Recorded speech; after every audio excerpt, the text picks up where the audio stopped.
मंत्री निर्मला सीतारमण 1 फरवरी को financial year 2025-26 का बजट पेश करेंगी। देश भर की निगाहें इस बजट पर टिकी हुई हैं। उम्मीद की जा रही है कि इस बार सरकार अटल पेंशन योजना से जुड़ा बड़ा फैसला ले सकती है। बड़ा फैसला सुनकर आपके मन में कई तरह के सवाल उठ रहे होंगे। क्या सरकार मिनिमम मंथली पेंशन अमाउंट जो कि 1,000 रुपए से लेकर 5,000 रुपए तक है उसको डबल करने की योजना तो नहीं बना रही?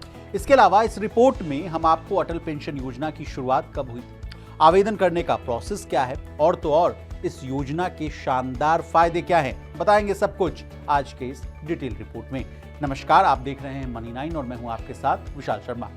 सबसे पहले बजट वाली खबर से कहानी की शुरुआत करते हैं। सूत्रों के मुताबिक सरकार योजना के तहत मिलने वाली जो पेंशन है उसको बढ़ाने के प्रस्ताव पर मंजूरी दे सकती है।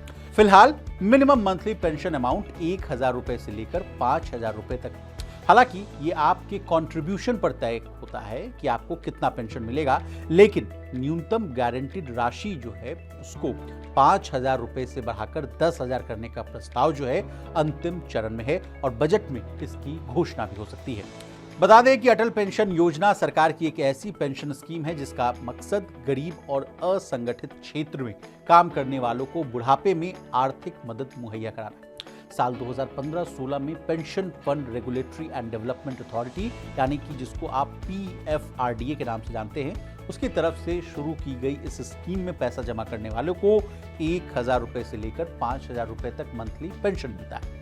अब आपके फायदे की बात कर लेते हैं, यानी अटल पेंशन योजना के शानदार फायदे क्या है ये भी जान लीजिए। देखिए, APY 60 वर्ष की आयु के बाद 1,000 रुपए से लेकर 5,000 रुपए तक की मासिक गारंटीड न्यूनतम पेंशन जो है वो प्रदान करता है। पेंशन राशि व्यक्ति के वर्किंग ईयर्स के दौरान किए गए कंट्रीब्यूशन यानी योगदान पर निर्भर करता है। इसकी एक अनूठी विशेषता इसका पूर्ण सुरक्षा कवर है। देखिए, अब इस बात को और आसान भाषा में समझिए। देखिए, यदि लाभार्थी की मृत्यु हो जाती है तो उनके जीवन साथी को पेंशन मिलती रहती है। उसके बाद नामांकित व्यक्ति यानी जिसको कि आप नॉमिनीज के नाम से जानते हैं, उसको 60 वर्ष की आयु तक कुल जमा राशि मिलती है। अब इसके फायदे अगर आप जान लिए हैं तो कौन कर सकता है इसके लिए आवेदन, ये भी जान लीजिए। देखिए, 18 से 40 वर्ष की आयु के भारतीय नागरिक अटल पेंशन योजना के लिए आवेदन कर सकते हैं। आवेदकों के पास बैंक खाता होना चाहिए और उन्हें इनकम टैक्स पेयर्स नहीं होना चाहिए, यानी आप जो है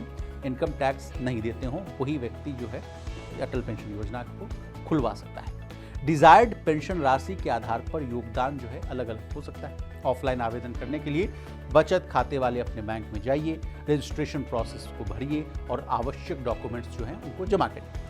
ऑनलाइन आवेदन के लिए अपने बैंक के पोर्टल या मोबाइल ऐप का इस्तेमाल कर सकते हैं। बता दें कि 9 मई 2015 को प्रधानमंत्री नरेंद्र मोदी द्वारा शुरू की गई अटल पेंशन योजना एक सामाजिक सुरक्षा पहल है जिसका नाम पूर्व प्रधानमंत्री अटल बिहारी वाजपेयी के नाम पर रखा गया। इसका लक्ष्य बुजुर्ग व्यक्तियों को, खासतौर पर असंगठित क्षेत्र के लोगों को वित्तीय सुरक्षा प्रदान करना है। करंटली लोगों को 60 वर्ष की आयु प्राप्त होने के बाद 1,000 रुपए से लेकर 5,000 रुपए तक का जो मासिक पेंशन है वो दिया जाता है। अब हमने आपको अटल पेंशन योजना के बारे में तमाम जानकारियां दे दी। आपको हमारी ये डिटेल रिपोर्ट कैसी लगी कमेंट करके जरूर बताइएगा।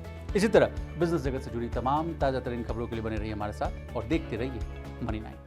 शुरू हो गया बजट काउंटडाउन। एक तरफ ग्रोथ, दूसरी तरफ महंगाई, सरकार के सामने चुनौतियां हजार। इनकम टैक्स पर उम्मीदें कर दो पूरी सरकार, बाजार की भी दिक्कतें सुलझा दो सरकार।